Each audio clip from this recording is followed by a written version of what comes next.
Ishika, over to you. Namaste and greetings. I, Ishika Chaudhary, researcher at IMPRI, Impact and Policy Research Institute, Prabhav एवं नीति अनुसंधान संस्थान, Nai Delhi, extend my warm welcome to you all to IMPRI #Web Policy Talk. Today, we have gathered for a special lecture on the topic Developments in Afghanistan, Implications for India and the Region by Dr. Deep Pal, as a part of the series, The State of International Affairs, #Diplomacy Dialogue. Dr. Deep Pal is a visiting fellow in the Asia program at the Carnegie Endowment for International Peace. His research and publications focus on the Indo-Pacific, India's foreign policy in its immediate and greater neighborhood, and regional security in South Asia, with particular emphasis on China. He has worked with the National Bureau of Asian Research and the Center for Strategic and International Studies in Washington, D.C., and has a decade's experience as a journalist in India. His research has been published in China Brief, the Hindustan Times, Foreign Policy, and The Wire, among others. We welcome you, sir. It's my privilege to introduce the distinguished discussants. We have Dr. Krzysztof Iwanek, Head of Asian Research Center, Center for Security Studies, War Studies University, Warsaw, Poland. We welcome you, sir. Dr. Jagannath P. Panda, Research Fellow and Coordinator, East Asia Center, Manohar Parrikar Institute for Defense Studies and Analysis, New Delhi. We welcome you, sir. And Aarti Betigeri, Independent Multi-Platform Journalist in Canberra, Australia. We welcome you, ma'am.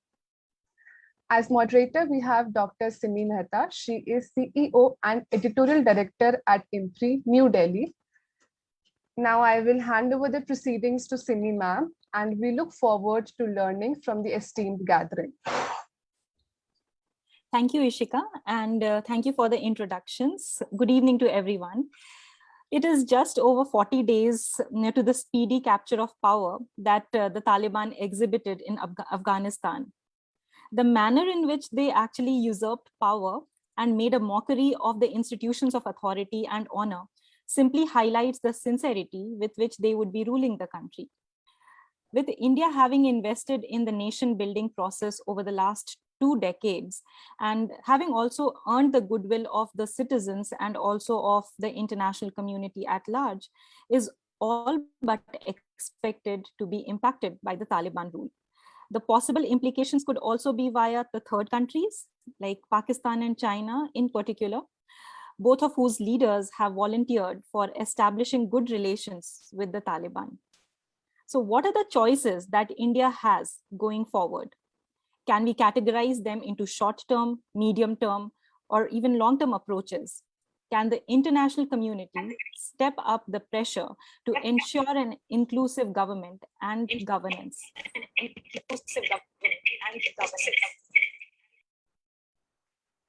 What role can the United Nations play in stabilizing the situation, especially with a humanitarian crisis already looming large, and some reports claiming that around 95% of the Afghan nationals are already reeling under hunger and starvation?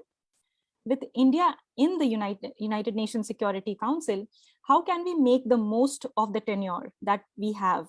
And what are the most effective propositions India could make on Afghanistan and ensure their agreement and their implementation on the ground?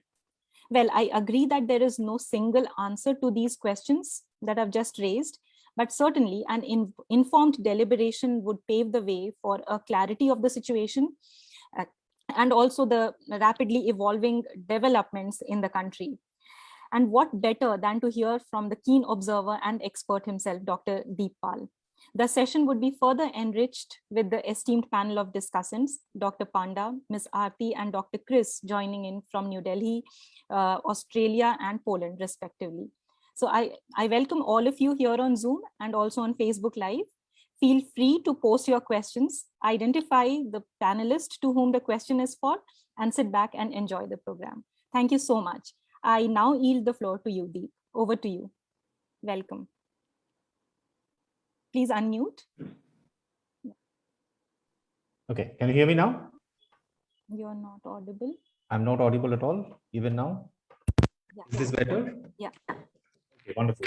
I'm just going to take off my headphones and speak without them, and hopefully all of you can hear me. Thank you so much, Simi, Arjun, and others in IMPRI for this platform. It's an honor and a pleasure to be here, and also thanks to Aarti, Jagannath, and Krzysztof for agreeing to be discussants to this topic. I just want to start by saying that while I do have certain ideas about what is happening in Afghanistan and how things may go forward from here, I definitely do expect to learn a lot from everyone present here. And hopefully, together we will be able to all learn about this very important part of our neighborhood. So the way I'm thinking of going about with this, and Simi, correct me if I'm wrong, I'm guessing that you want me to speak for about 20-25 minutes before we get into a discussion. Yes. Okay, sure. wonderful. So first, I'm going to quickly switch on the stopwatch so that I don't, overextend my welcome. And after that, so the basic ways in which I'm thinking of organizing this conversation, this talk, is by talking about 4 important aspects of what we are seeing happening in Afghanistan. The first of them being the nature of the Taliban government governance as we are seeing happen there since the last month and a half now. An interim government was announced earlier this month, so about a month of that, and about 15 days or so before that is when they had walked almost unopposed into Kabul. So that's what I will start with, and we'll look at the various aspects of this governance, how the question of legitimacy, the question of fractiousness or homogeneity within the Taliban. We'll talk about the lack of or the availability of capacity and bandwidth and expertise within the Taliban. We'll also talk about something that doesn't get discussed, as often, I think, in conversations about Afghanistan, which is about the Afghan people, right? What are we seeing happening to them? What are the changes in their lives? How are they coping with that? And highlighting some of these, I think, will be important, because you cannot have this conversation about Afghanistan without talking about these very kind, very brave, and wonderful people of Afghanistan. So that's the second section. The third section basically is about international community, where I will touch upon some of the bigger players, not the usual ones as much. We all kind of have an idea of how the United States is looking at the question of Afghanistan, but there are newer players that have emerged, right, which we did not see during the last Taliban rule between 96 from 96 onwards. And these include Russia, China, and of course, definitely Pakistan, which has always been a very important player in this area. We'll get into that a little bit. And finally, I am going to talk a little bit about what all of this means for India, in which I will try and look at some of the questions that Simi raised earlier about, what are the medium terms or long-term options that India could think about, and what are India's really near-term options given how things are unfolding in Afghanistan. So that's a basic outline of my talk. That's how I'm going to talk about it. And without much ado, let me start with the nature of governance that we are seeing in Afghanistan, an interim government was announced on 9 September, comprising about 34 members of the Taliban leadership. But what was interesting about that was it raised as many questions as there were before that government was announced, right? So if you look at this government, immediately you would ask, why are we calling this an interim government, right? How interim is it? When will it be changed? On what basis will it be changed, right? We do not know answers to these questions. What will a Taliban political structure look like, right? We know they might move towards the emirate. But is that happening immediately? Is that happening later? We don't know. The very beautiful looking parliament building in Afghanistan that India helped construct, right? Is that going to play a role in the political administration, in the political future of Afghanistan in any of the years from now? We don't really have answers to any of those questions. So that's one of the first things that one thinks of. Now, the other important thing or interesting thing about this Taliban government is the fact that it's been filled with actors or elders from the earlier Taliban government. some of them are not around. So in that case, it's their families that are there. So Mullah Umar is not there. So his son Mullah Yaqub is a prominent member of the government. Sirajuddin Haqqani, whose father Jalaluddin Haqqani has been a very important player in the Taliban, he is the interior minister. And out of these 33, 34 member Afghan government, about 30 of them are Pashtun, are from the Pashtun community, which is the majority community. And most of them are from the southern part of the country, where the movement kind of originated and has been the strongest. So what emerges very clearly from the structure of this government is that there has been a strong effort to ensure that there is not as much of an infighting, that which is something that has been talked about, or has been, people have been wondering if that is a possibility inside. And the structure of the government kind of suggests that that is something that the Taliban have also been careful to try and avoid. Now, the other interesting thing is one could not be faulted for asking where exactly is this government, because most of the members, we don't know where they are, we don't see them. We do know that a prominent member, Mullah Baradar, who was part of the Doha team that negotiated with the West, who was sworn in, who was announced as the Deputy Prime Minister, is no longer in Kabul and has moved to Kandahar, right? So, and who are the people that we see most often representing the Afghan government, the Taliban government, are the spokespeople. Zahidullah Mujahid comes across as the most recognizable, one of the most recognizable faces of the Taliban, of Taliban 2.0, if that is what we want to call them, of the Taliban, at least in the last month and a half. Now, which also brings forward the question of the homogeneity of the Taliban. Now, the entire question of whether there are factions within Taliban or not, it's a highly debated concept. Various people look at it differently. There are theories that suggest some of the Taliban leaders are closer to Pakistan than some others. There are indications that some countries like Iran have not been happy with the kind of administration that the Taliban has announced. And very recently, we have even heard of, infighting within the government. Right? We all have read newspaper reports of there being an actual skirmish between the supporters of Mullah Baradar and the Haqqani. And the Haqqanis, which led to Khalil Haqqani, in fact, which led to Mullah Baradar leaving Kabul and moving to Kandahar. Now, obviously, a lot of this is speculation. We do not really know if that fighting, if that gunfight really happened, if anyone really died or got injured. But what we do know is that these are ideas, these are concepts, these are questions that are continuously rising from within Afghanistan, from within the Taliban government, and very often going unanswered, like many other aspects of this administration. Now, what is definitely very certain is that if anyone expected that the Taliban in Doha, which has been negotiating with the world for the longest time, which in fact led to the February 2020 agreement on withdrawal with the US, there is a very, very strong difference or separation between the Doha Taliban and the Taliban on ground, the Taliban commanders, the Taliban fighters, the Taliban leaders that are in Afghanistan. And while that was kind of clear at the time when the Taliban were taking over Kabul, it has only become clearer now.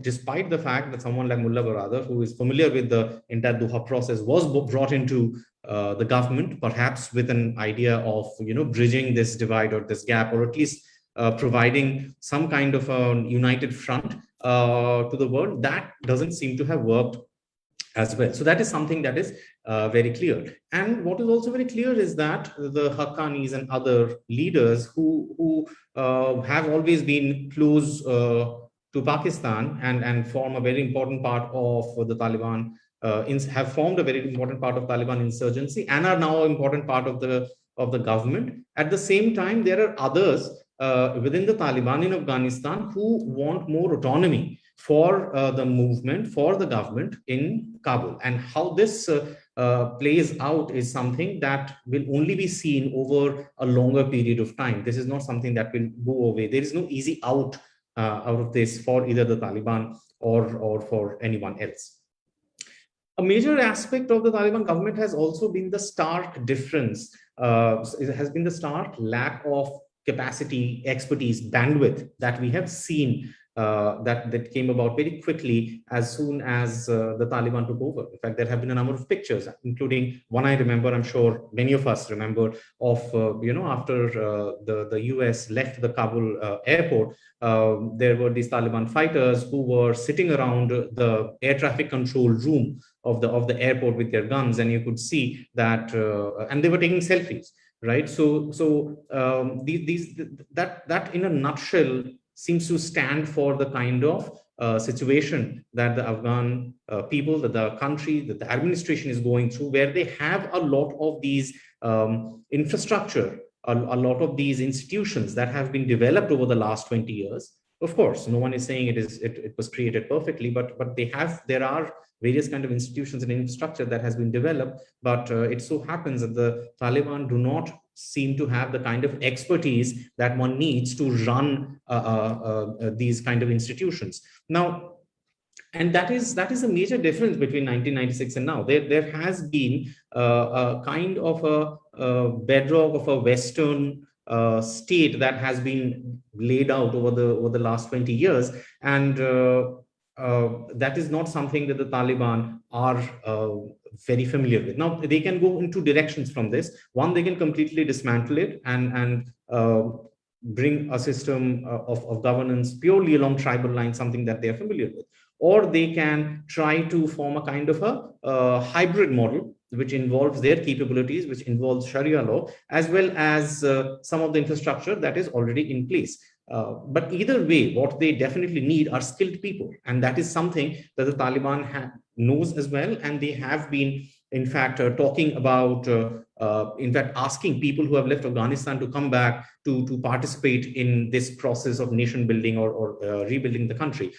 Now, that in a way is a strange dichotomy, because on one hand, we hear the Taliban saying this. On the other hand, we also hear reports of Taliban fighters going door to door in various cities in Afghanistan and actually trying to find people who worked in the Ghani government, in some punishing them, in some cases even killing them. Those are the reports that have come out. So it's difficult to figure out how they are going to actually manage to get people to come back and work for them.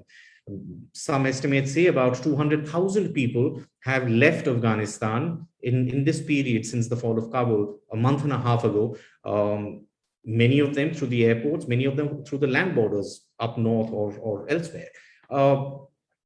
And associated with this is the very important part of foreign aid being a part of GDP. Now, official figures say about 40% of Afghanistan's GDP has been the contribution is the contribution that came from foreign aid. But if you speak to people, they will tell you that the actual figures are possibly higher, up to 75 or 80%. Now, what is very clear is that this has now stopped as countries are trying to figure out what these changes mean, the direction that Afghanistan is going.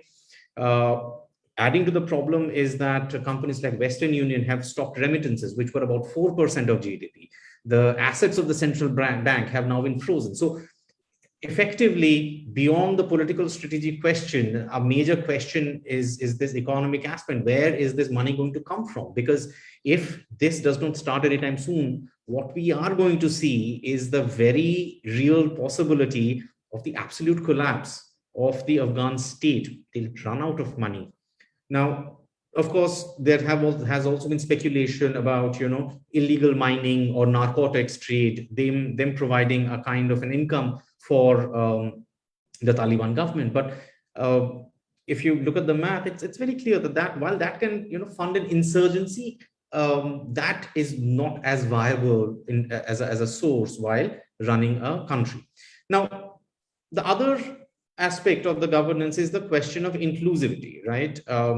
Now, there are deputy ministers in this government, which include ethnic Tajiks, but at the same time, you are hearing about there being public hangings. You're hearing about Taliban spokespeople talking about chopping off of limbs as punishments, coming back.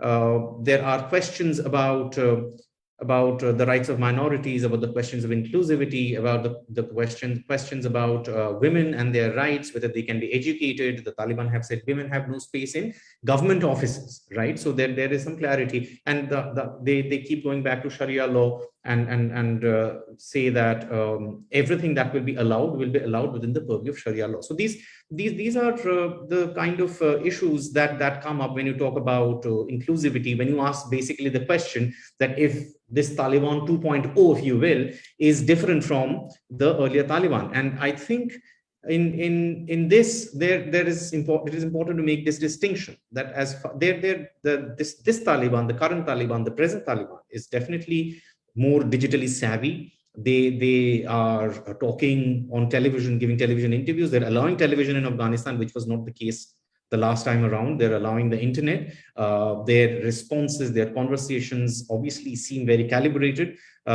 which is clearly aided by the advice of their new allies and partners and people, you know, behind the curtain. But and all of this is obviously to give this veneer of modernism and moderation.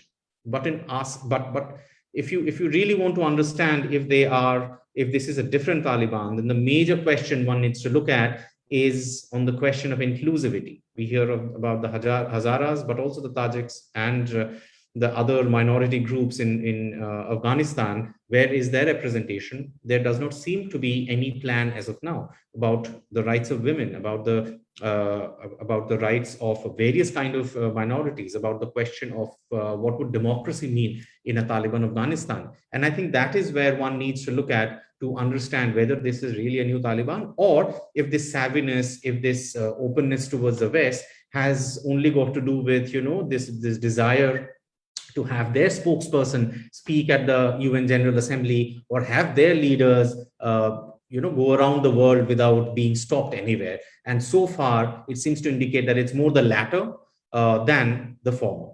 Now, before I move on, I think we need to spend a little bit of time talking about how this has affected the lives of Afghan people, because that does not get talked about as much when we talk about the question of hard security. But human security, especially in the case of Afghanistan, which has seen long wars and occupation from various parties over many, many years now, is something that needs to be talked about. What affects them most at this point in time is the fact that the assets of the central bank of the country have been seized or frozen. What affects them is that remittances have stopped coming in. We have seen pictures of people once again coming out in the streets and trying to sell their belongings. We have seen pictures of the Taliban arresting, detaining, flogging people because they have been accused of stealing bread to feed their families. And when we talk about Afghanistan, we must not for a second forget about the plight of these real people that exist, possibly not seen as much as the Taliban leaders, or possibly not seen as much as the leaders of the various other countries when they talk about Afghanistan. But whatever is decided on, these are the people that bear the brunt of it. The question of humanitarian aid, which is now down to a trickle. These are the people that bear the brunt of it. The other aspect of the people of Afghanistan that I kind of want to talk about for a second is on the question of the protests that we have been seeing in the past month and a half, which again is very different from how we saw people receive the Taliban in the 1990s.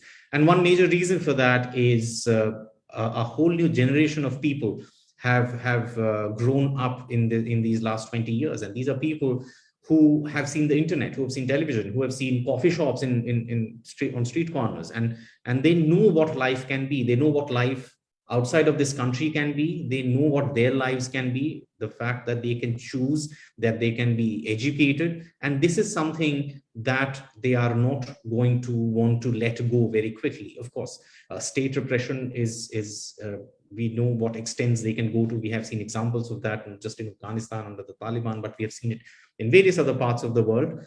And there is no saying how long these protests will actually manage to still organize themselves. But I think this is something that needs to be recorded.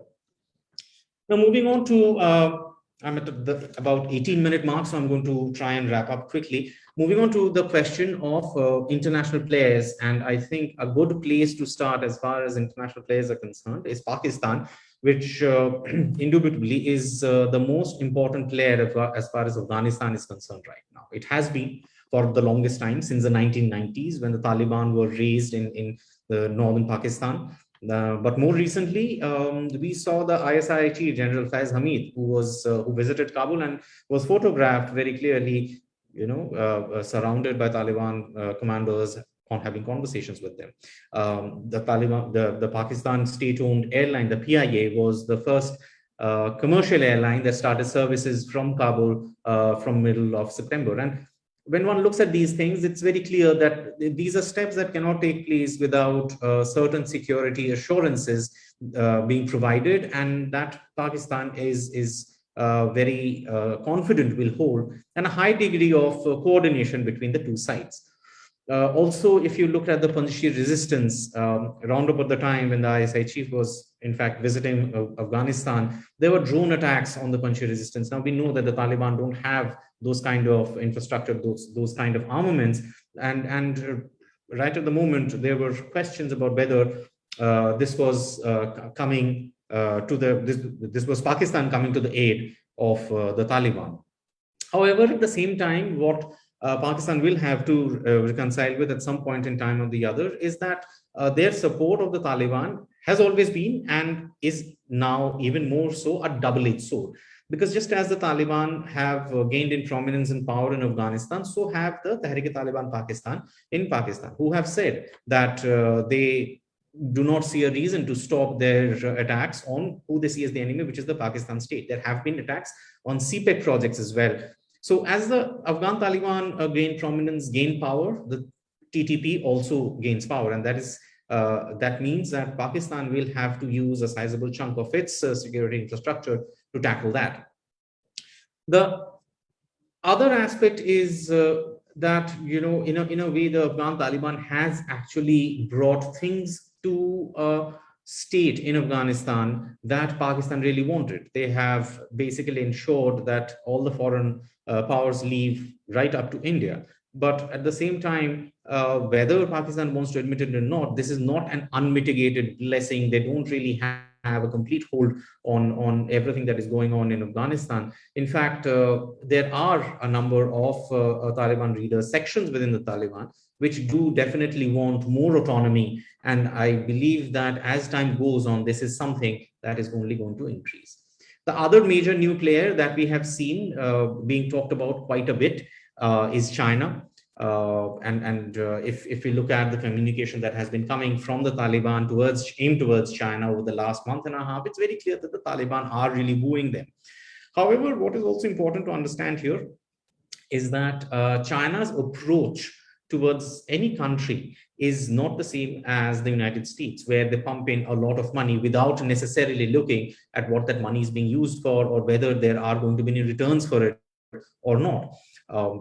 A recent readout from Wang Yi after the G20 meeting in Afghanistan reflects this. They have talked about how countries that are responsible for the current situation in Afghanistan are the ones that should do more to help. They have talked about US and NATO countries taking responsibility for solving Afghan refugees and migrants issues.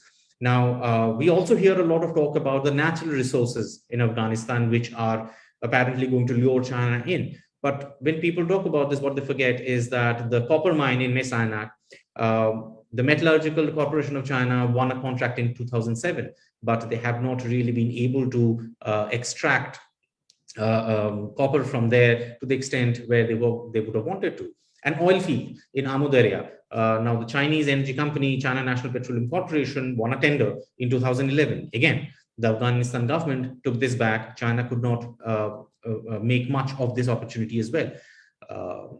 Pakistan has talked about the possibility of extending CPEC through Afghanistan.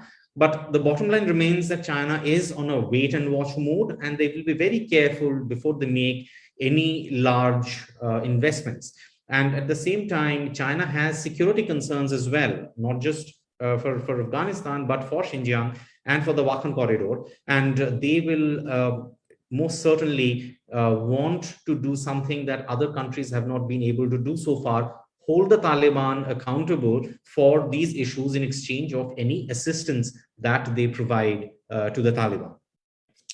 Russia and Turkey, I'm not going to talk a lot about. I'm closing in on the 25-minute mark.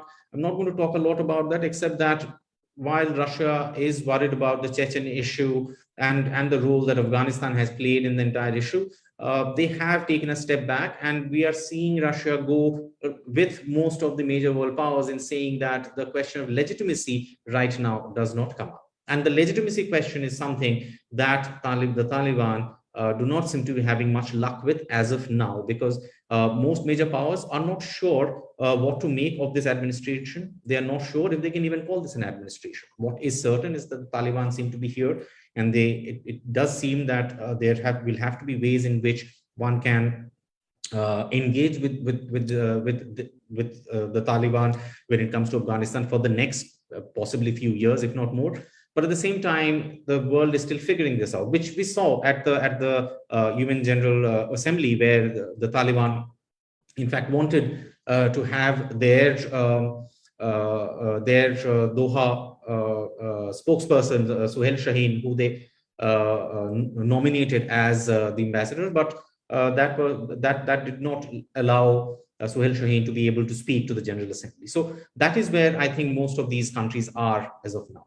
Now, moving quickly to what does this mean for India? Now, like much of the international community, I think the understanding in India is that there will be a need to work with this regime. But the challenge, like everyone else, is holding the Taliban accountable, not just legitimizing the regime without there being any way to audit their actions. Now, India has not been a part of the Doha process that we know. But more recently, the Indian envoy in Qatar met Sher Stanigzai, who is now the Deputy Foreign Affairs Minister. There are also reports of India engaging Mullah Yaqub and other Taliban leaders on ground in Afghanistan. However, this is a process that, while it is very clear that on India's end, there is a definite policy decision to begin to engage the Taliban leaders, to what extent this can go on, or to what end this can go on, is something that is still being figured out or decided upon.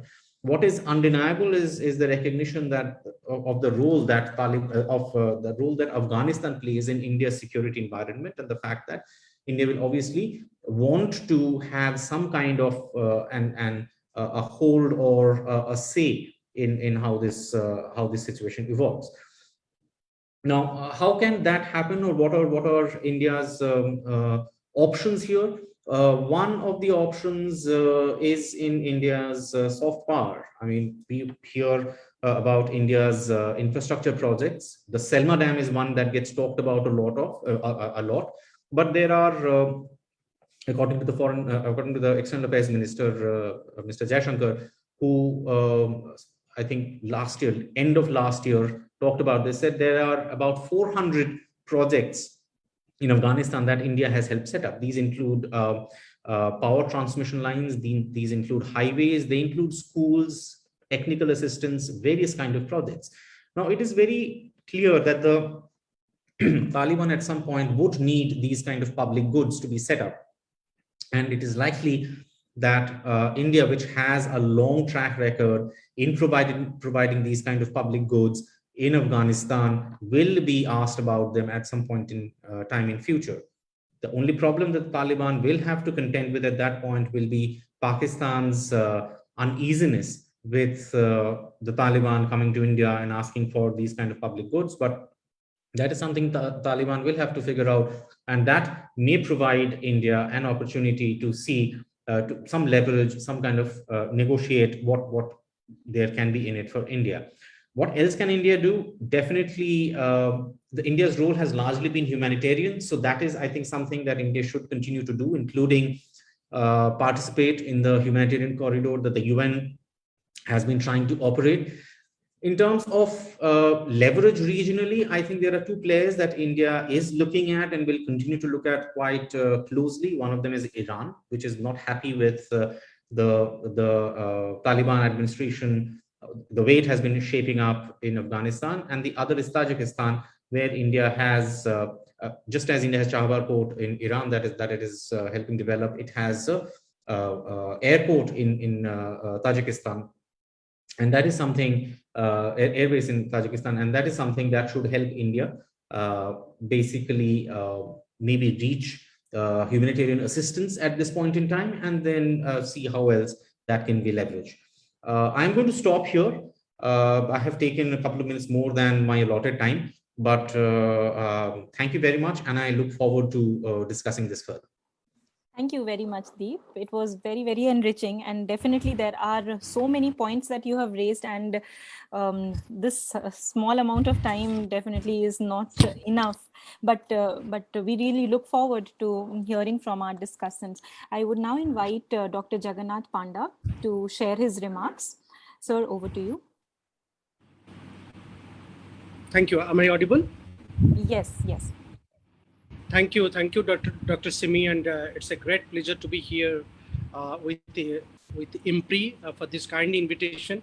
But at the outset, let me compliment Deep for this excellent overview on the developments in Afghanistan, and also what the regional actors, particularly India, could play in the region. Now, I kind of agree with most of your assessment, and I think I would only at the beginning of my comments will make this very clear that probably your presentation has raised so many unanswered questions in the process, and probably we don't have ready-made answers because things are still evolving and things are still uncertain, and we are not yet clear which way the interim government in Afghanistan will move towards, and what would be the nature of governance in times to come, and how Afghanistan politics will really unfold. But with that note, let me also comment on some of the specific points that you have mentioned. And I think some of these points are very interesting, particularly from the geopolitical angle, given the fact that every major country in the regions have their own interest in Afghanistan. My first comment is about, on the point of interim government. I kind of agree with you that we're still not yet clear that how this interim government will unfold, or how much time they will take in terms of changing their mode of governance, and trying to form a proper government with some kind of recognition or backing from the international community. We don't know, whether they will change, and if they are changing, how much time they are going to take, and this proper government formation, how much time it will take, whether it is a long run road or it is going to happen sometimes very soon and we are not really aware of. But I think one key question that will come, not only, in fact, it is already being discussed, is about the legitimacy of the government, be it the interim government or the proper government that will be seen at some point if the world tries to engage with the interim Taliban government, and if they successfully form a government at some point. Now, the legitimacy issue is very complicated.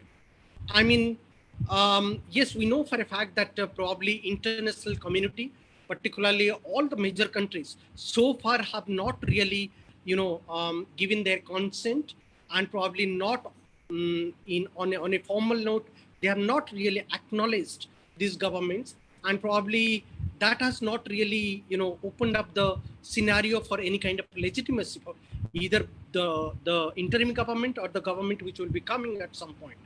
But I think there are two kind of complicated issues that we should be talking about. One is a formal legitimacy. The second one is the informal legitimacy. What we are today looking at is that even though there is an interim Taliban government is there is a kind of informal acknowledgement, if not a proper legitimacy, legitimate accord is accorded to this interim government in Afghanistan. And I think more or less all the major powers, be it United States of America, be it European Union, be it India, be it China, be it Russia, all the major actors in the regions, they have, in a way, informally, they have tried to acknowledge the interim government of Taliban, and they have started engaging with them. Of course, some countries like India find it very hard to engage with the interim government in Taliban. As you rightly pointed out, there are problematic groups associated with this interim government, and India is not really very convenient to, openly have this dialogue and try to, make a public statement about this, consultation that India is doing. But yes, we know for a fact that there has been official outlets has come from India.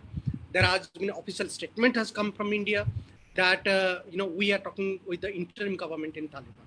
So therefore, when we are talking about informal legitimacy or informal acknowledgement of the interim government, I think there has already been an, acknowledgement to this process. We might accept it, we might not accept it, but the world community is already engaging with the Taliban leaders, and probably we might say that it is a much more moderate Taliban 2.0, and which is digital savvy, which is ready to engage with the international community, as you pointed out. But again, I think the international community have started acknowledging and started living with the fact that they have to, start talking to the Taliban government, no matter in what form they are coming in. The other one is the formal legitimacy. I think the formal legitimacy will be a complicated chapter as always, and as we saw during the 1996 to 2001 period. And I think the formal legitimacy will never happen at any point in, immediately, because each of this government, including India, each of these major powers in the regions, including India, they would like to, just wait and watch how the situation and how the government will unfold in Afghanistan.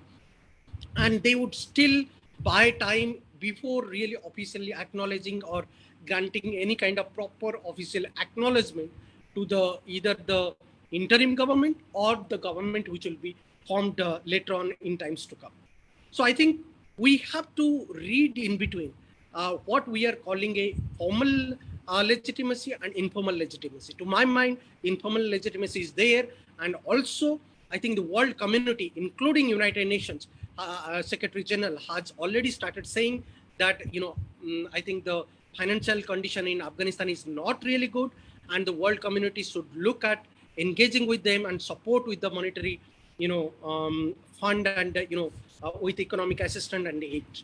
So I think that is one issue which we need a much more greater clarity on as far as the interim or the future Taliban government is concerned. The second issue is, I think, the different factions that you pointed out. And I think from India's point of view, that is a critical chapter, that is a critical issue.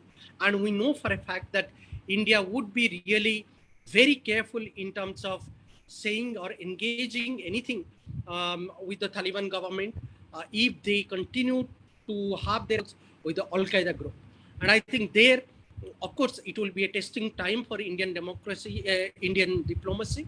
But I think more than that, I think what India would be mindful about, that to what extent Pakistan is having a say in the interim government of Taliban, which is being evolved, which is already there, or the future government which will be coming.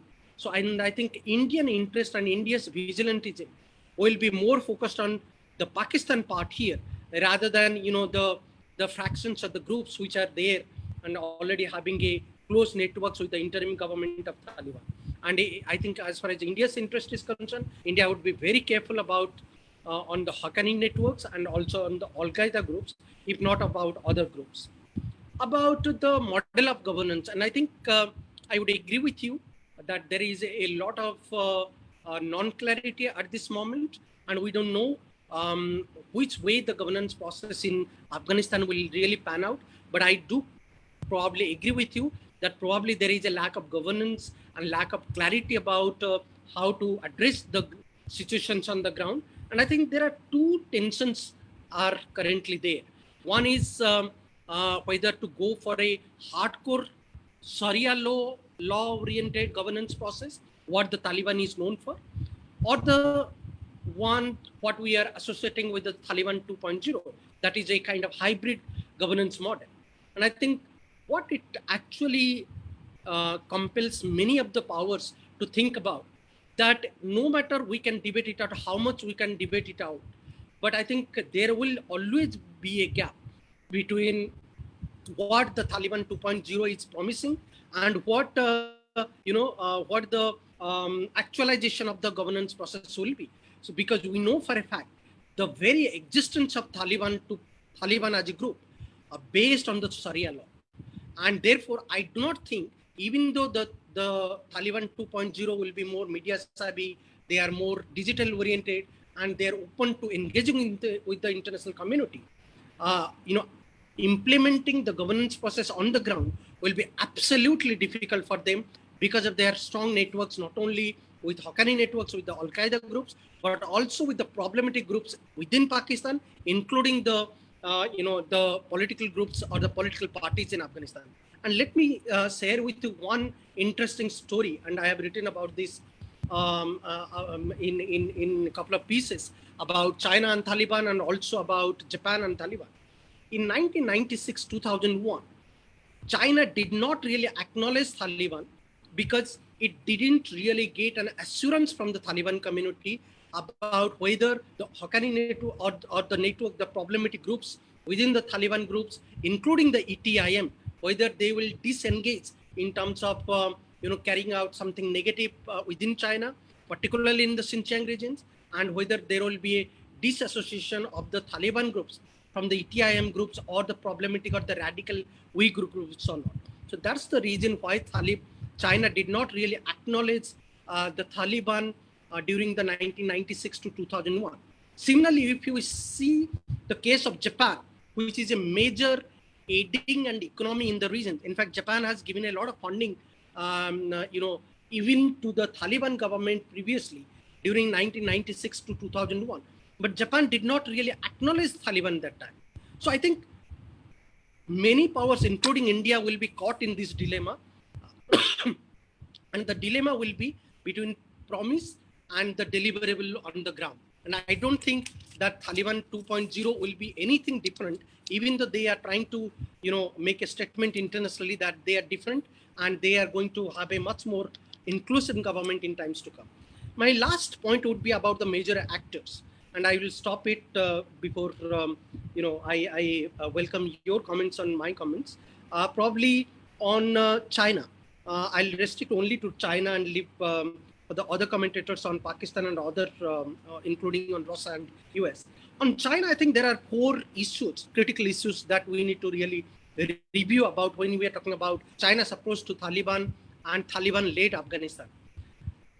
If we look at Chinese foreign policy, even the Chinese foreign policy have a very strong connections with the Islamic world, particularly with the Muslim-oriented country and particularly in the Middle East, or let's say, let's call it what they call West Asia. Still, China's relationship with most of the Islamic world, including Iran, including UAE, including Afghanistan, has not really been strong. There has always been a gap. There is a gap in the confidence building, and there is a lack of trust between the Islamic countries and China. And this is for obvious reason. This is for the way the Chinese have dealt and treated the Uyghurs in the Xinjiang region. And I think this gap is going to be there, and it won't be easy for China to dismiss this gap or address this gap so suddenly. And I think there will be some gap between Taliban 2.0 and the Chinese government, even though we know for a fact that probably China would try to grab as much as opportunities in the regions after the US troops withdrawal from the region. The 2-3 other points is about the BRI. Yes, you pointed about resources. I completely agree with you. But I think one critical issue, in fact, I would partly agree with you by saying that I think the Chinese would be very cautious in terms of going ahead with their BRI plan. In fact, their BRI plan will see some cautious approach, primarily because they want to have a security guarantee not only from the Taliban 2.0, but also from the Pakistan government, that their investment packages in Taliban, in Afghanistan, in the West Asian regions should not be affected by the terrorist groups, and they want a assurance check from the Taliban 2.0 and including from the Pakistan government. The other 2 critical issues, very shortly, is about the Shanghai Cooperation Organization. And I think this is a critical point that we need to discuss. Probably other speakers, other discussion can comment on this. In 2011, I had written a piece in the China Brief in the Jamestown Foundation, where you have also written. I wrote a piece in 2011 when Afghanistan was invited as an observer member to join in SCO, and where the Chinese had a big hand. And the piece was titled as China or the SCO, who will supervise Afghanistan in times to come. So I think the time has come, and I think what we'll see a dualistic approach. The Chinese, as you know, the Chinese foreign policy always says that probably not to go for a singular approach unless they don't have much options. And I think they will go for a dualistic approach or a multi-pronged approach as far as their approach toward the Taliban regime is concerned, or towards the Afghanistan region is concerned. And I think what we will see is that the Chinese would try to hold a good control over the Taliban-led Afghanistan government and towards the regions through the SCO also. India is a member in SCO. Pakistan is a member in SCO. Russia is there. Most of the Central Asian countries are there. So the Chinese would like to buy this opportunity in terms of having their plans and control over the regions, and they would also like to probably try to have some control over the radical outfits in the regions through the SCO. My last point is there is a nexus the Chinese would be studying or examining this nexus very carefully, that is China, Pakistan and Taliban 2.0. And whether the nexus is really going to happen or not, that is, we have to wait and see, and time will say. But probably from India's point of view, this is a critical troika we should be mindful about. If this troika is happening, probably India would be reviewing a lot of its policy planning, not only towards Afghanistan, towards Taliban, but also towards including the Shanghai Cooperation Organization.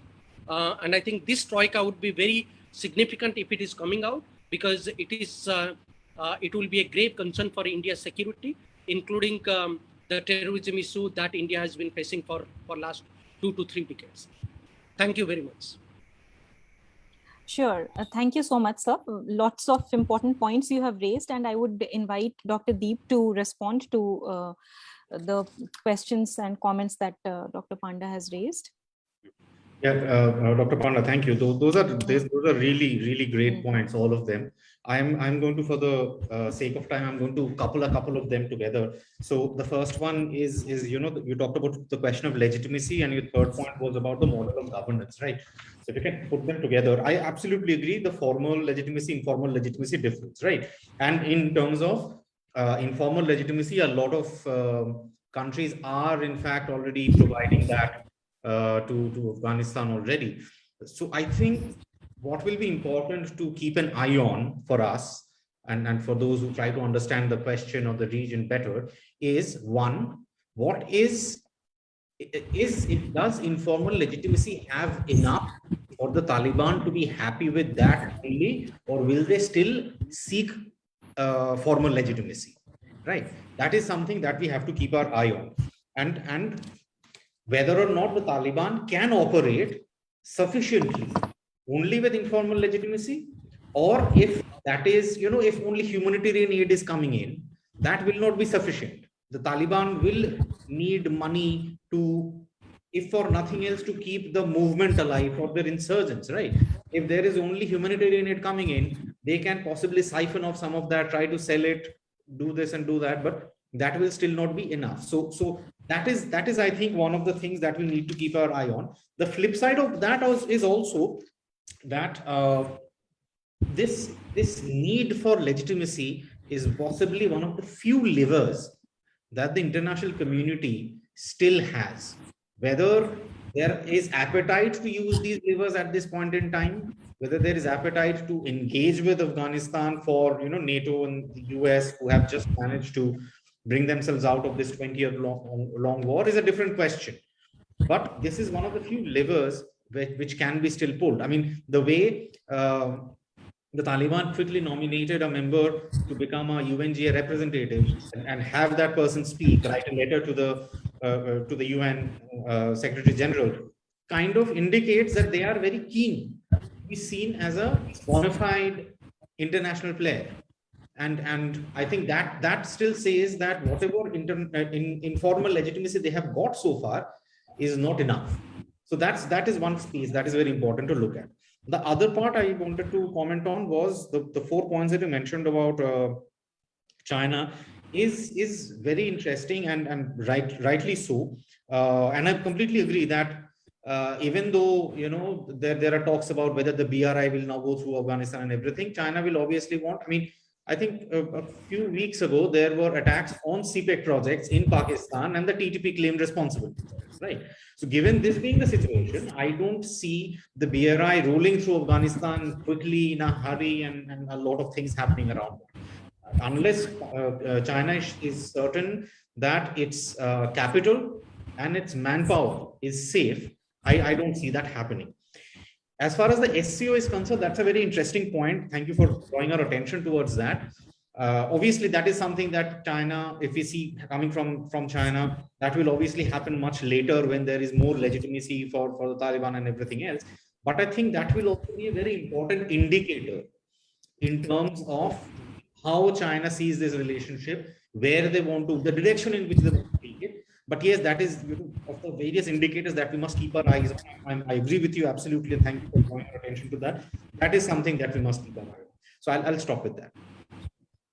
Great. Thank you. Thank you so much, sir. So now I would invite Chris to make his remarks. Chris. Thank you, Simi. Thank you, Dr. Paul, for your very valuable review of the situation. And I'm happy to meet you face to face for the first time, or although online. Now, my question would have two aspects, and both are related to terrorism. In a nutshell, I would like to ask you, what do you think are the security implications for both India and Europe? Because, well, being a European dealing with India, these are both aspects I'm interested in. To kind of, just for a moment, expand on this question, there have already been some comments stating that the situation in India will not be affected that bad, because some commentators argue the security situation in Kashmir has been improved. That's not my opinion, that's what I'm quoting as other commentators are saying. Now, as a counterpoint to this, as we all know, what happened in Kashmir after the Soviet withdrawal from Afghanistan. And what comes to my mind is also remembering a UN 2020 figure given last year, that there may be over 6,000 Pakistani fighters, some of them belonging to organizations like Lashkar-e-Taiba, present in Afghanistan as of last year, whom I believe would be free to shift their jihad to Kashmir now. So that's one part of my question, is how much do you think Kashmir and other parts of India would be affected by those terrorist groups which are aligned to the Taliban and until now were present to some degree in Afghanistan? And same, though in a different mode, about Europe. Do you think that what happened in Afghanistan could translate into a resurgence of Osama bin Laden's organization, Al-Qaeda, in Afghanistan, or maybe even in Pakistan? And can this translate into a security issue even for Europe?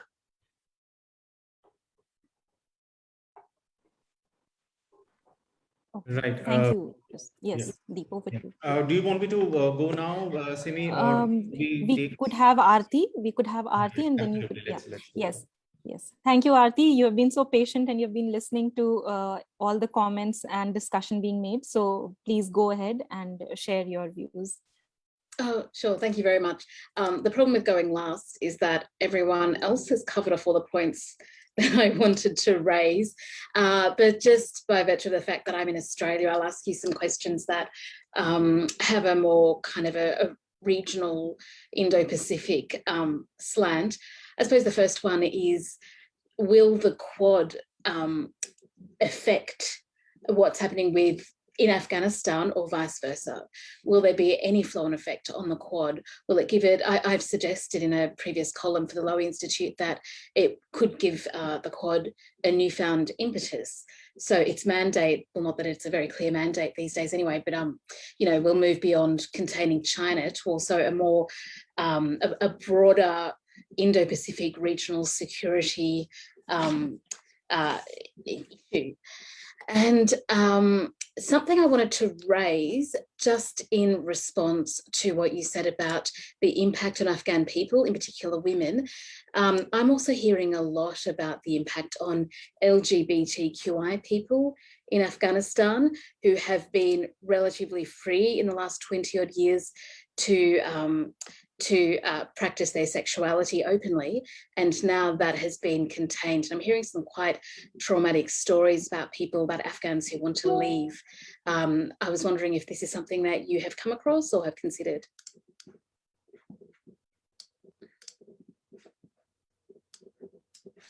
Great.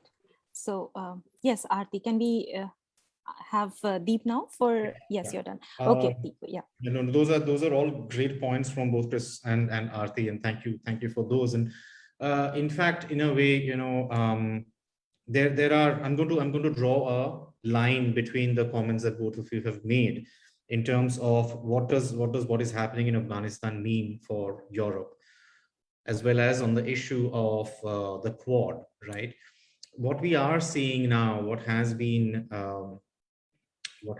fairly evident in the last couple of months is with the US and NATO departure from Afghanistan, is that there is very little appetite in much of the Western world to engage with Afghanistan directly in terms of boots on the ground and security issues, right? So where does Europe come in that? I think one of the major ways in which Europe is kind of irreplaceable is is where it comes, where the questions of values come, you know, the question of human rights comes, where the question of democratic values comes.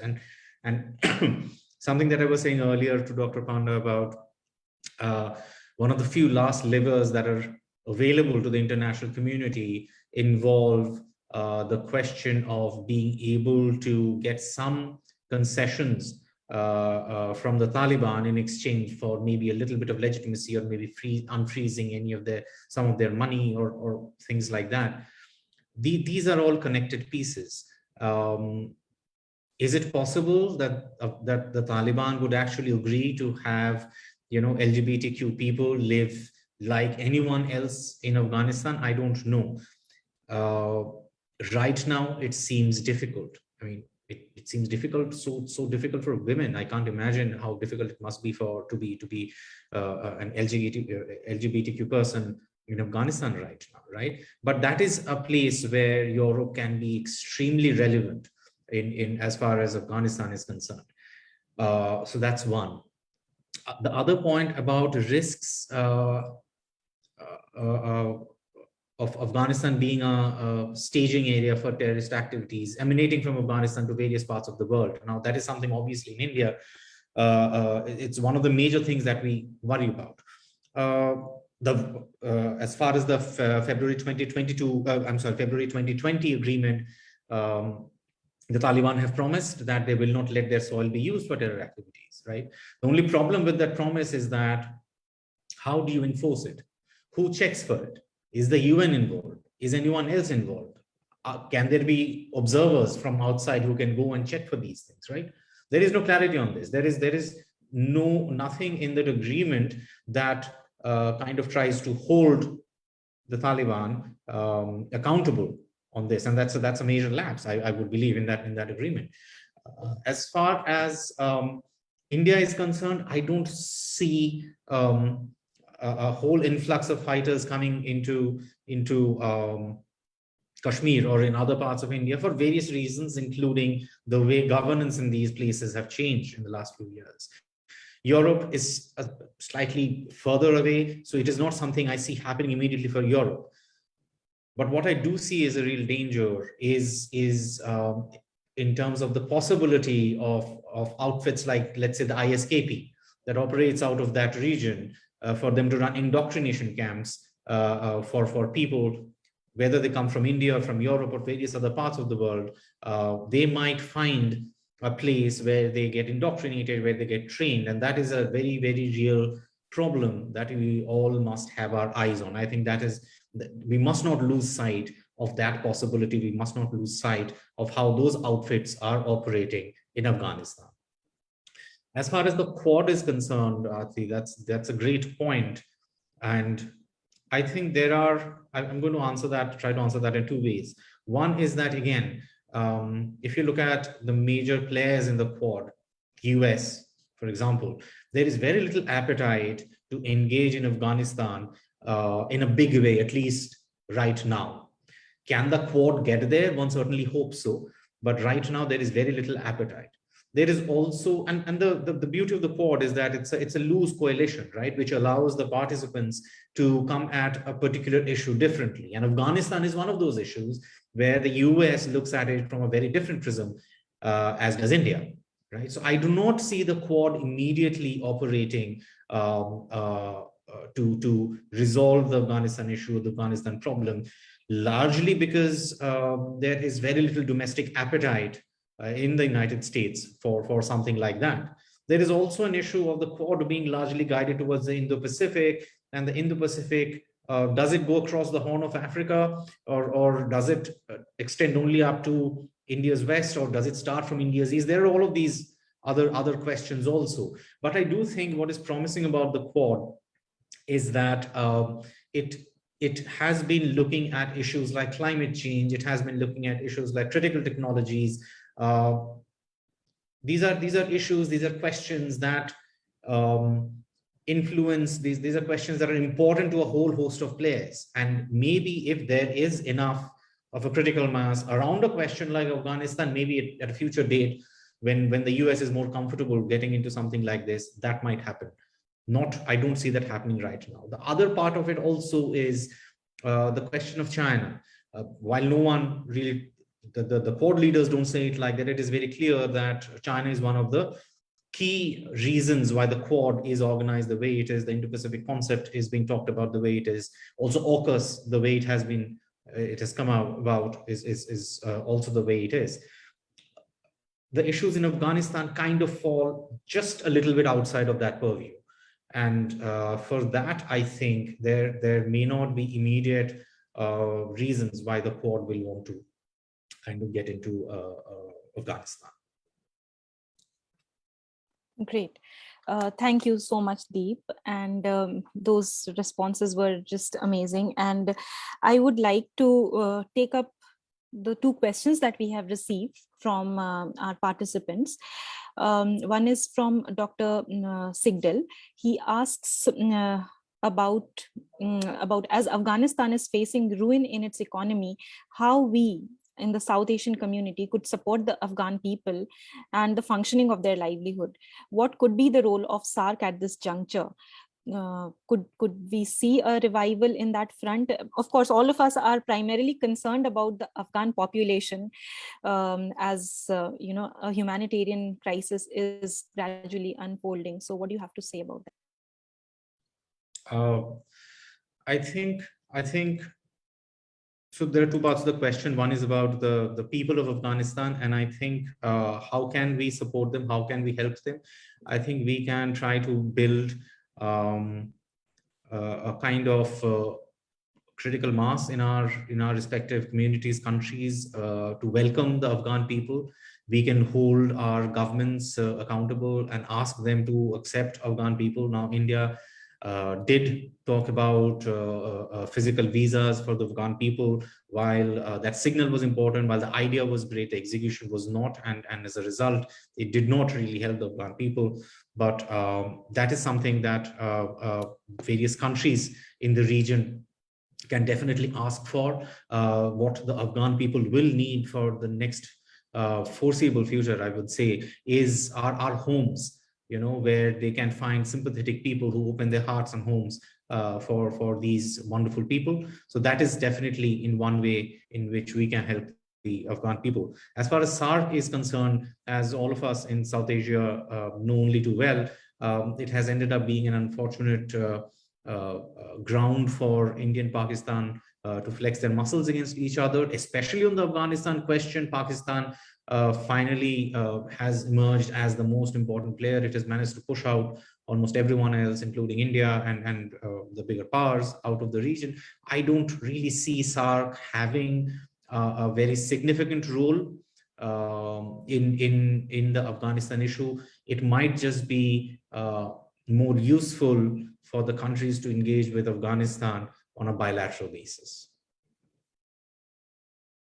Right, and we have also been seeing a Pakistan who has been really speaking up and also making recommendations on how the international community and also India and also United States, for that matter, must behave, or rather present itself to the Taliban interim government.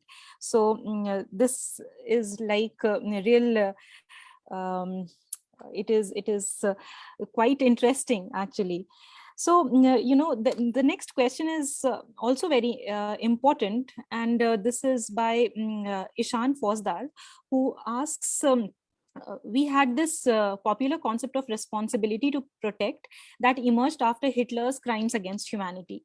Taliban's interim government has 2 ministers who have bounties on their heads. And as you said, we see news of Sharia being implemented in the most orthodox form in the country.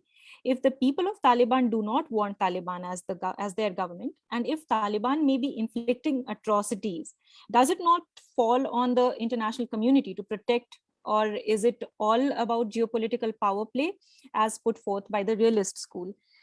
And just closely connected with this realist school, since it has been brought up, I would like to know your views on whether there is a clear cut or maybe even if it is ambiguous, who are the losers and who are the victors in this whole Taliban's triumph? Sir, if you could, yeah. So let's take the first question about the responsibility to protect aspect. Yes, the international community should definitely do way more for the people of Afghanistan. Unfortunately, the question is, how do we do that, right? It so happens that the people in power in Afghanistan are the Taliban now. It so happens that for the foreseeable future, they will possibly be there because there does not seem to be a viable alternative or opposition to them, right? We saw how the government of the day collapsed in Afghanistan when the Taliban walked into Kabul, right? And they today even the Panjshir resistance has collapsed, so they have control over the length and breadth of the country. So while it is absolutely correct that we should try and help the people, the major question is, how do we do that? And that is where what I was responding earlier to Krzysztof's point about the role that Europe can play. I think in terms of Europe has always been very welcoming of migrants. Some countries sometimes not so much, but as a general rule, migrants from various parts of war-torn worlds have found homes in various parts of Europe, and that is something I think even at a time when many European countries have significant populist political parties, nationalist political dispensations who try to talk of Europe as Europeans or their particular countries as only countries for them. Even then, I think there are countries, there are political parties, there are communities, there are players who can possibly talk of, who can possibly build an environment where Afghans trying to find a home will be welcome. And that is one major way in which we can definitely think of moving. Simi, to your question about who are the major winners and who are the major losers, it's a difficult question to answer. I think most people would agree that at least in the short term, Pakistan is a major winner in terms of they finally have things in Afghanistan where they wanted it. They are finally one of the most influential countries in Afghanistan. And who are the major losers? I think it is the people of Afghanistan who are the major losers. Right. There have been a lot of protests in front of the Afghan embassy here in Delhi, and in fact, when the manner in which the US had left or they were leaving, the Afghan people mentioned that they have felt betrayed, and they did not foresee that this way things would turn out to be. Now that if India goes ahead and recognizes this interim government, which is not inclusive, we are saying that they are a moderate government and all those things, but what kind of a moderate government? I mean, my question is, Aarti raised questions about the LGBTQI community being so cornered and marginalized. So can we also see that India puts a condition that the recognition could be contingent upon an inclusive government, which is really which respects the rights of women and also of all genders, for any further discussions rather? And if this doesn't happen, and then India goes ahead and recognizes, because all other countries would be, because that would be that is forthcoming. So again, it would be a betrayal from India in terms of where the Afghan people are concerned. So it's like India is drawn into a quagmire, I guess, wherein despite all its efforts, all the goodwill that it has earned, it will be like, do good and reap the reverse. So what do you have to say about that? So, I mean, there is no, when Afghans talk about the nature of the withdrawal that happened, there is no doubt that it was definitely, I mean, there is definitely a lot of reason for criticism, and rightfully so, in the manner in which the US left. I mean, even though a kind of a timeline for withdrawal had been decided upon and talked upon, even if it was a rough timeline, it is difficult to understand why it had to be carried out in this absolutely uncoordinated way. So that is definitely true. There is no doubt about that.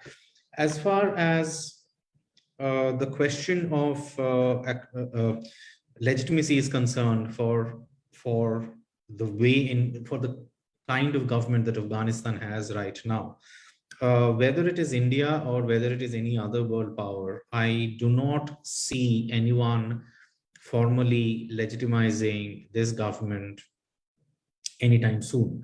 There will have to be a lot more. Think of it this way. I mean, when the last time when the Taliban came to power in 1996, Pakistan was the first country to acknowledge them, to recognize them. And even Pakistan has not done that so far, right? So I don't see that happening anytime soon, because the times are very different, the world is very different, and it is very unlikely that the Taliban government in the current way will be recognized by anyone. What kind of a Taliban government would then be recognized is the obvious next question. And I'm afraid I don't really have an answer to that, because that will also be a factor of, pulls and pushes. How far will the Taliban agree to go? Will they ever accept, let's say, women ministers? That seems very unlikely where we stand now. Will they accept ethnicities other than Pashtuns, Tajiks, Hazaras in their midst?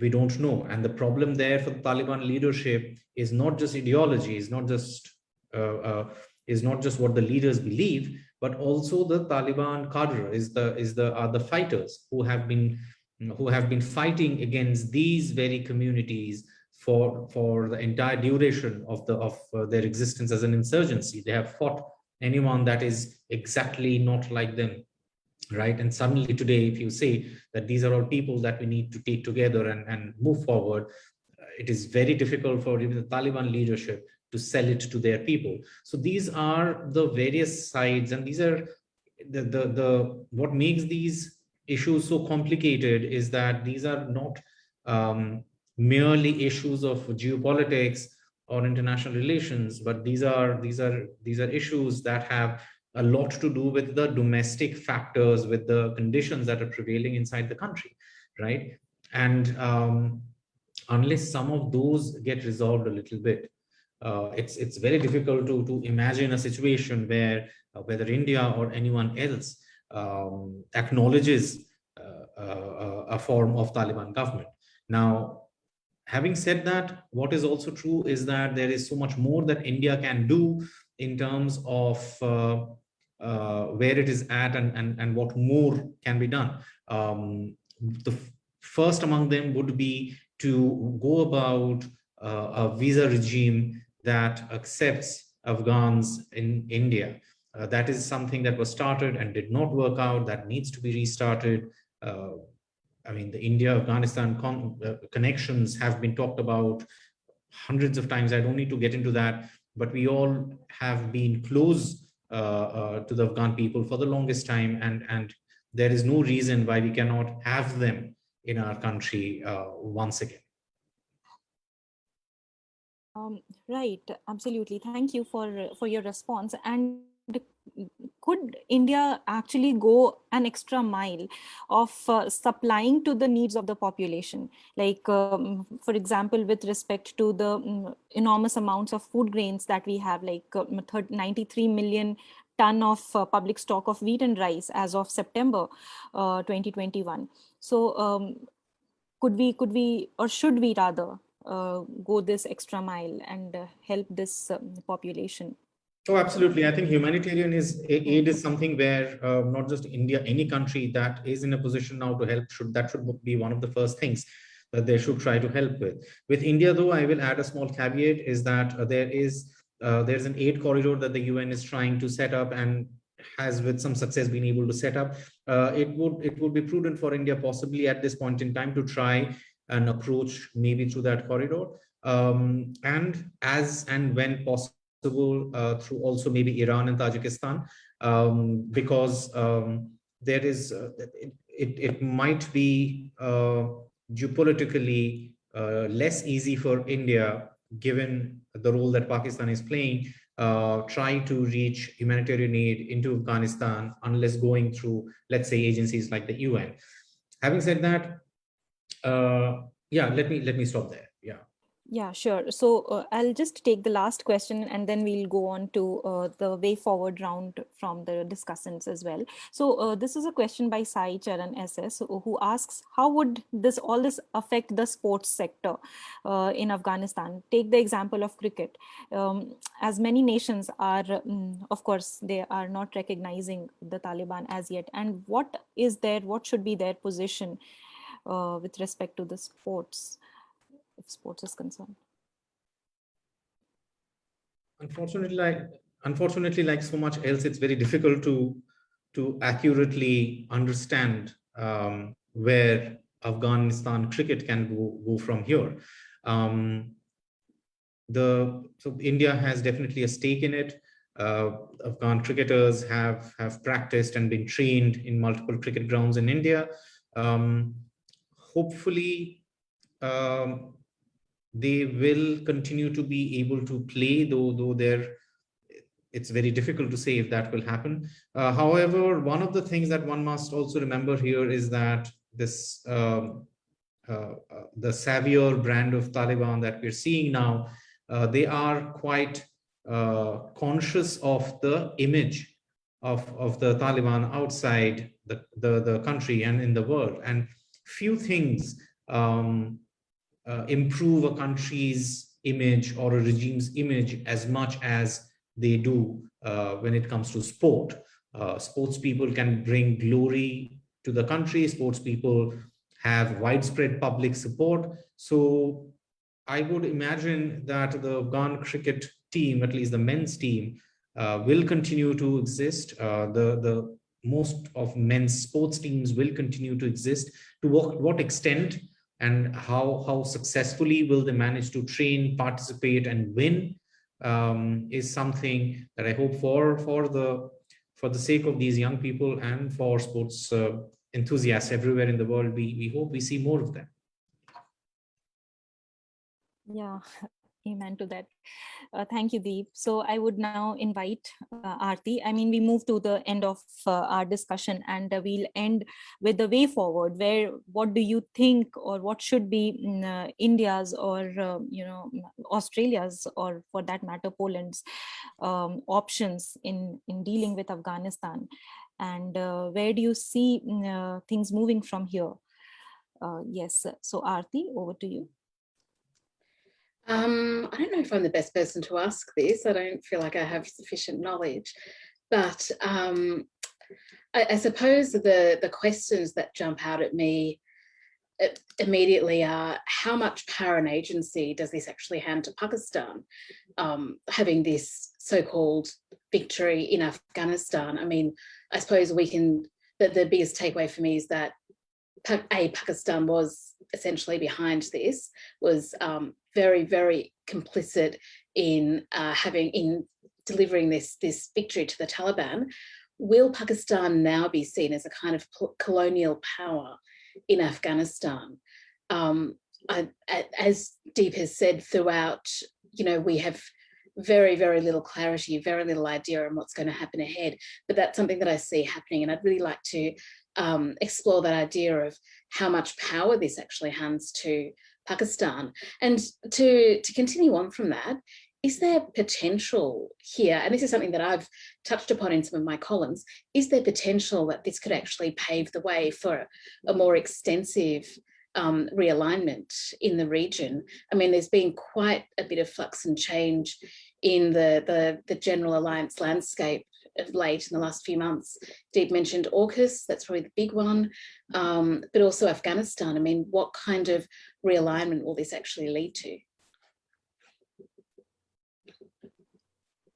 Thank you, Aarti. Yes, Dr. Chris, over to you. Your views. Yeah. Thank you.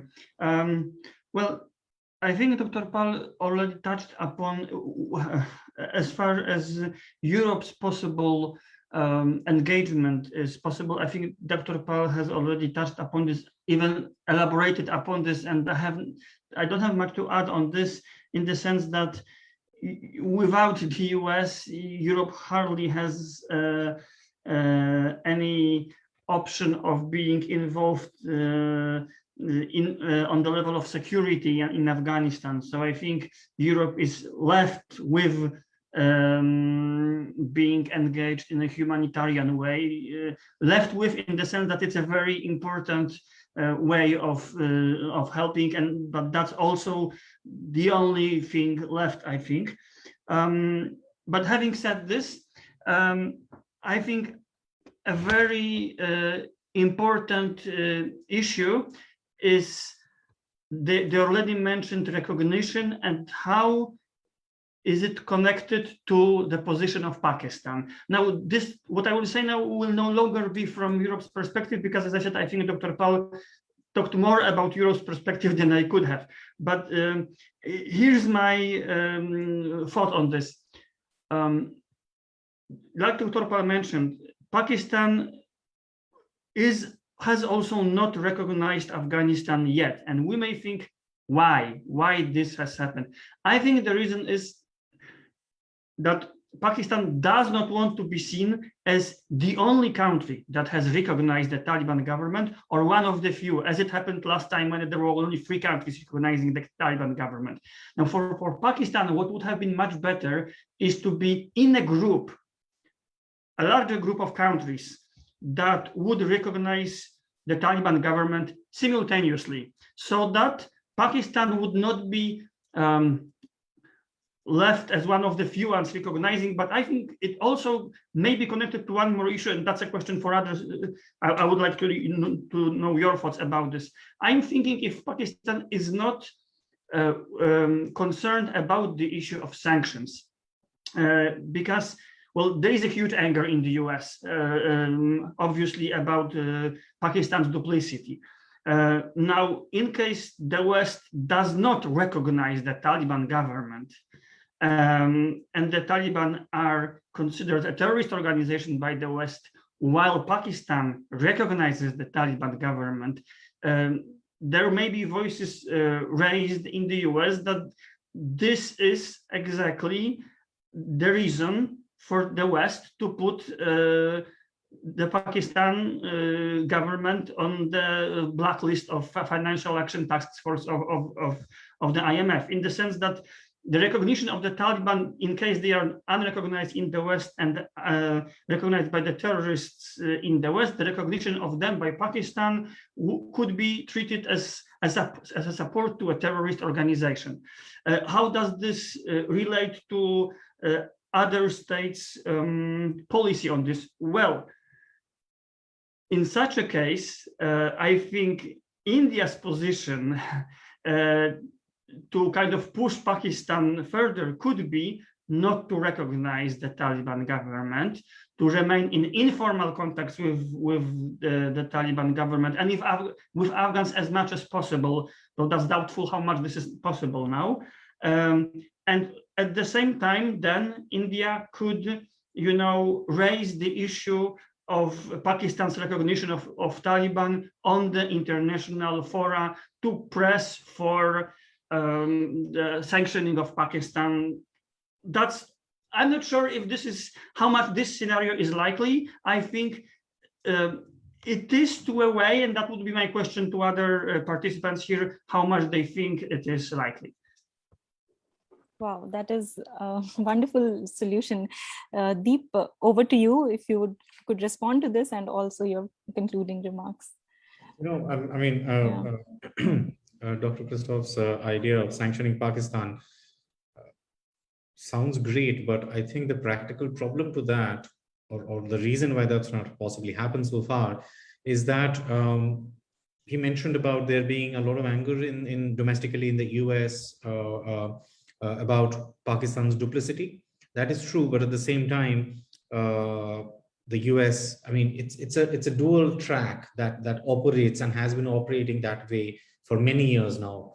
On one hand, there is very little doubt in Washington, D.C. about Pakistan's role in Afghanistan, about the duplicitousness, about their sponsorship of terror. At the same time, they don't seem to be able to come up with an alternative where they can stay engaged in the region with another power, another player, another actor, another party that can have as much influence, right? And if you look at the US's role in the region for the last many years, it's basically a balancing act between these two. You know, at the time of war on terror, there were multiple times when the payouts to Pakistan for fighting the war on terror would be paused or would be suspended or would be delayed, but at the same time, eventually they would come together. So it's not that there is any doubt anywhere about Pakistan's duplicitousness. At the same time, the approach is, if not Pakistan, then who, right? That is the proverbial billion-dollar question. Now, having said that, what is the way forward? What can various countries, what can various actors do? So I'm going to try and quickly answer that from three perspectives.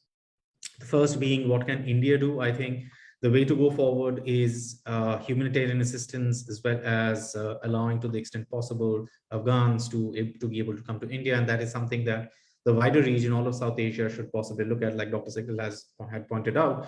I think that is something that various South Asian countries kind of need to be able to allow Afghans find a home as close to their homes as possible, open their homes to them. That's one part. The other part, from a more geopolitical strategic point of view, I think India needs to kind of explore how Iran and Tajikistan are looking at the Taliban. They're clearly not happy. These are countries with which India has had deep relationships for a long time. They have actual physical infrastructure in these countries. And what role can that play? That's possibly a more medium or longer term question that India could look at. What can Europe do? I think leading the policy towards asking for further democratization, as well as accepting refugees, are two, I think, important aspects in which they can go forward. I think Krzysztof rightly mentioned that a great deal of European policy kind of looks at US, but I think at a time when a lot of European countries are looking at this entire Indo-Pacific concept or trying to engage themselves more with the region, this could be a way in which they engage with the region on real issues, real questions, without necessarily taking, the lead from the United States. What can the overall international community do? I think that goes back to the question of legitimacy. One of the final levers that the international community does have with Afghanistan's current leaders, the Taliban, is the question of is the economic question, is unfreezing the central bank holdings, or allowing remittances to start again, is allowing foreign aid to flow in again. And that is a lever that the international community needs to think very long and hard about, and be able to use it for the benefit of the people of Afghanistan. I'm going to stop there. Sure. Thank you so much, Deep. Yes, Aarti, you have raised your hand. Would you like to come up again? Yes, I'm sorry, I know we're trying to wind up, but I just wanted to raise the issue. I mean, as Deep spoke about Europe's role being essentially to allow refugees in, and India's role to allow refugees in, wider South Asia's role to do the same thing, provide humanitarian assistance. I just wonder, is this going to be either actually the act of, or being seen as kind of capitulating to the Taliban and accepting this situation as, oh, this is how things are now? I mean, so one of the viewers asked the question about Aarti P earlier on. Why can that not be taken as a serious course of action? Why is refugees, encouraging Afghans and giving them a pathway out of the country seen as the best option? I mean, there's a strong case to be made that Afghans should not be encouraged to leave their country to as great an extent as possible. And also, should Europe really be impelled to take on yet more refugees and absorb yet more refugees when it has its own internal problems and own internal dynamics? I mean, when you're talking about encouraging people to leave their country and start anew, what they're going to is not a guarantee. They're not guaranteed an income. They're not guaranteed a livelihood. They're not guaranteed family and community. They're not guaranteed an education. Sometimes they really struggle. Is encouraging refugees really the best way forward? If I can quickly, obviously. Your voice is, if you could just restart again, Deep. Can you hear me now? Yeah. Obviously, I mean, this is a really complex question and it's difficult to answer it at one go. But I think, Aarti, one of the things when people, obviously, I mean, no one leaves their country unless they're absolutely forced to, or if they don't see any way in which they can survive. And we have heard so many times, like the teenager footballer who was hanging to the wheels of an aircraft as it took off from Kabul and then plunged to his death, right? I think people only try to leave when they have run out of all options. So yes, they are not promised a good life or an employment wherever it is that they're trying to move to. What they are promised, though, if they stay, is possibly death or a life that's worse than death. And I think that's one of the reasons that is compelling enough for people to want to try to leave. The core of my point is, why has the international community not got something better to offer in terms of its intervention? That's a great question, and I don't. I'm sorry that you don't have to answer that. That's just maybe. I mean, yes, but I absolutely agree. I mean, yes, refusing to stay and fight a war should not have necessarily meant forgetting the people. I agree with you on that, absolutely. Yeah. True, absolutely true. So thank you so much.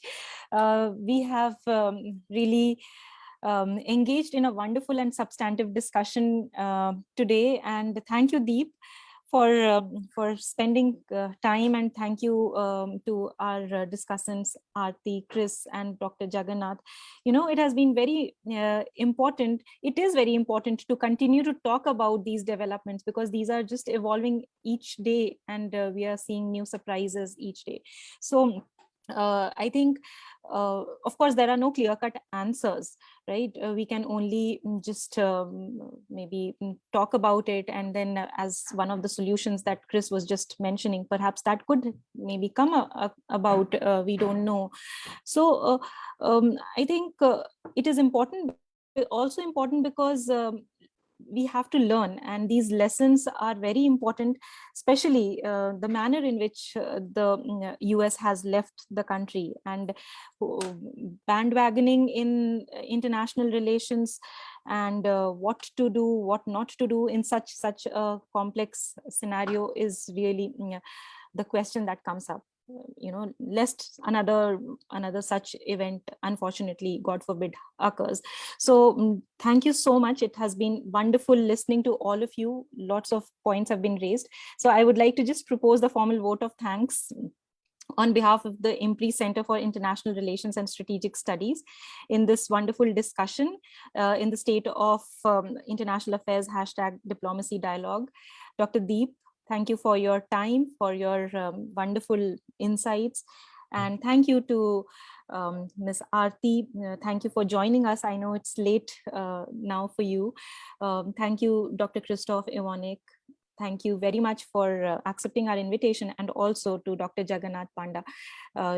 We hope that we continue to keep engaging on such discourses and discussions, and we keep learning from you. Thank you so much, and I wish you all a very good day. And thank you.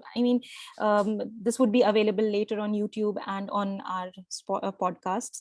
So to all those who would be watching us later also, thank you to all. Thank you. Have a very good evening. Bye-bye. Very much. Thank you. Take care. Bye. Take care. Bye.